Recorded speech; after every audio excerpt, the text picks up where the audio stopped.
നമസ്കാരം. ചൈന വൻ പ്രകോപനം സൃഷ്ടിക്കുന്നു എന്ന റിപ്പോർട്ടാണ് പുറത്തുവരുന്നത്. ചൈനയുടെ പീപ്പിൾസ് ലിബറേഷൻ ആർമി തായ്വാൻ ദ്വീപിന് ചുറ്റും സംയുക്ത സൈനികാഭ്യാസം നടത്തുകയാണ്.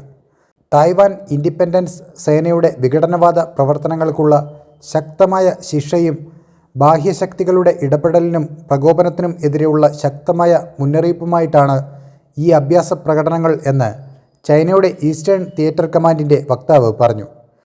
വടക്ക്, തെക്ക്, കിഴക്ക് തായ്വാൻ കടലിടുക്കിൽ ഇന്ന് രാവിലെ 7:45 പീപ്പിൾസ് ലിബറേഷൻ ആർമിയുടെ ഈസ്റ്റേൺ തിയേറ്റർ കമാൻഡ് ജോയിൻറ്റ് വാൾ 2024 എന്ന പേരിൽ ഡ്രില്ലുകൾ ആരംഭിച്ചതായി സർക്കാർ നടത്തുന്ന സിൻഹുവ വാർത്താ ഏജൻസി അറിയിച്ചു.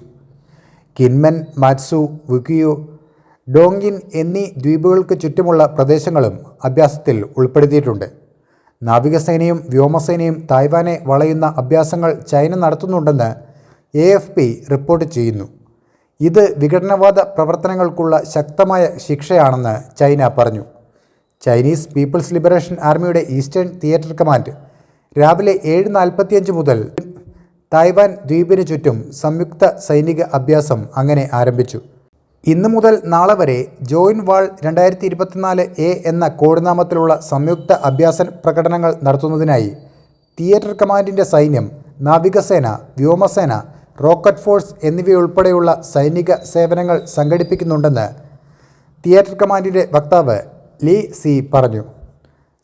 സംയുക്ത കടൽ വായു യുദ്ധസജ്ജത, പട്രോളിംഗ്, സമഗ്രമായ യുദ്ധഭൂമി നിയന്ത്രണം, സംയുക്തമായി പിടിച്ചെടുക്കൽ, പ്രധാന ലക്ഷ്യങ്ങളിൽ സംയുക്ത കൃത്യതയുള്ള സ്ട്രൈക്കുകൾ എന്നിവയിലാണ് അഭ്യാസങ്ങൾ ശ്രദ്ധ കേന്ദ്രീകരിക്കുന്നത്.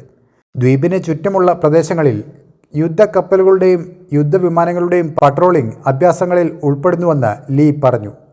കമാൻഡിൻ്റെ സേനകളുടെ സംയുക്ത യഥാർത്ഥ പോരാട്ടശേഷി പരിശോധിക്കുന്നതിനായി തായ്വാനും ദ്വീപ് ശൃംഖലയ്ക്ക് അകത്തും പുറത്തുമുള്ള സംയോജിത പ്രവർത്തനങ്ങൾ നടത്തുമെന്നും പറയുന്നു.